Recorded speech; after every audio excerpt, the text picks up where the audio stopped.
Welcome everyone on my YouTube channel English ज्ञान lover. आज का ये वीडियो इंग्लिश ग्रामर में पार्ट ऑफ स्पीच से रिलेटेड है। Parts of speech English grammar का एक बहुत ही इम्पॉर्टेंट टॉपिक है। इंग्लिश को पूरी तरह से समझने और ग्रामेटिकली करेक्ट लिखने के लिए हमें पार्ट्स ऑफ स्पीच की अच्छी नॉलेज होनी चाहिए। पार्ट्स ऑफ स्पीच में ही मोस्टली ग्रामर कवर हो जाती है।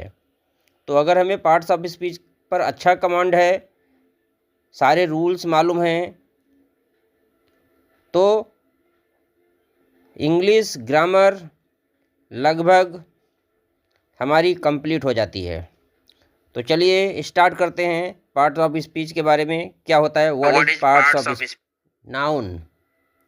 सबसे पहले हम नाउन की बात करते हैं। नाउन क्या होता क्या है? जनरली नाउन की जो डेफिनीशन होती है, मॉडर्न डेफिनीशन, बहुत ही शॉर्ट डेफिनीशन होती है कि noun is a naming word. मतलब नाउन वह शब्द होता है जो किसी का नाम होता है। ये जो ट्रेडिशनल डेफिनीशन है, noun is a person, place और thing. Just like as example is given over here, the cat is sleeping.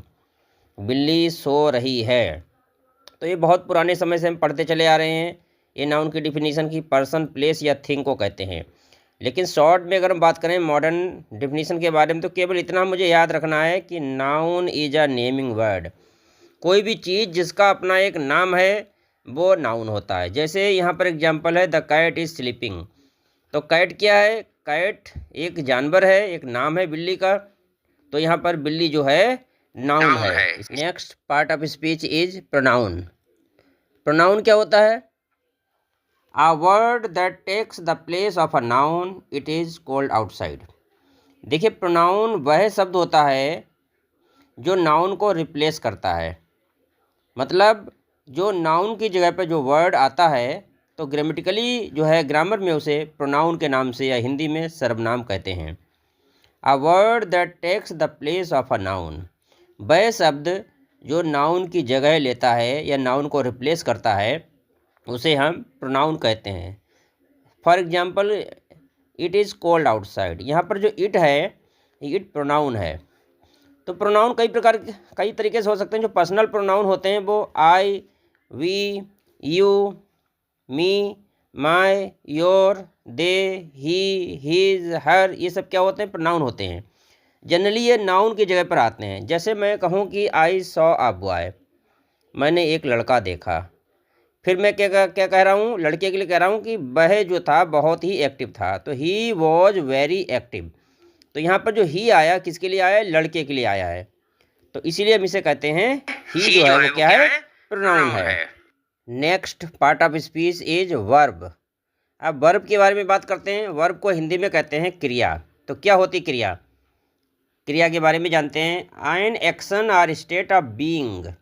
देखिए, वर्ब या जिसे हिंदी में क्रिया कहते हैं, इसका मतलब ये होता है कि कोई भी ऐसा वर्ड जो एक्शन को शो कर रहा हो, मतलब किससे किसी कार्य के होने या करने के बारे में हमें पता लगता हो, तो उसे क्रिया कहते हैं। एन एक्शन या स्टेट ऑफ बीइंग।